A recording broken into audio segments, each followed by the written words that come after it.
বাগনানে BJP কর্মীকে পিটিয়ে খুনে অভিযুক্ত 51 জনকেই গ্রেপ্তারের নির্দেশ দিয়েছেন মুখ্যমন্ত্রী শুভেন্দু অধিকারী। হুঁশিয়ারি দিয়ে বলেছেন, পাতালে লুকিয়ে থাকলেও খুঁড়ে বের করে গ্রেপ্তার করা হবে। শনিবার বাগনানে মৃত বিজেপি কর্মী প্রশান্ত দের বাড়িতে গিয়েছিলেন শুভেন্দু অধিকারী। পরিবারের পাশে থাকার আশ্বাস দিয়ে পুলিশকে কার্যত কড়া হাতে দমনের নির্দেশ দিয়েছেন। তিনি বলেছেন, পুলিশ জানিয়েছে 51 জনের বিরুদ্ধে এফআইআর দায়ের হয়েছে।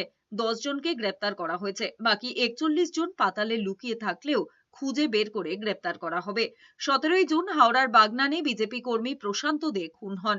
বিধানসভা নির্বাচনের ফল প্রকাশের পর থেকেই এলাকা ছাড়া ছিলেন বাগনানের আন্টিলা গ্রাম পঞ্চায়েতের তৃণমূল উপপ্রধান শেখ মফিজুল ইসলাম।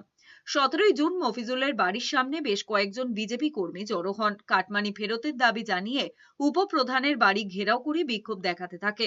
অভিযোগ, তখনই মফিজুল এবং তার দলবল বিজেপি কর্মীদের ওপর ধারালো অস্ত্র, লাঠি নিয়ে চড়াও হন।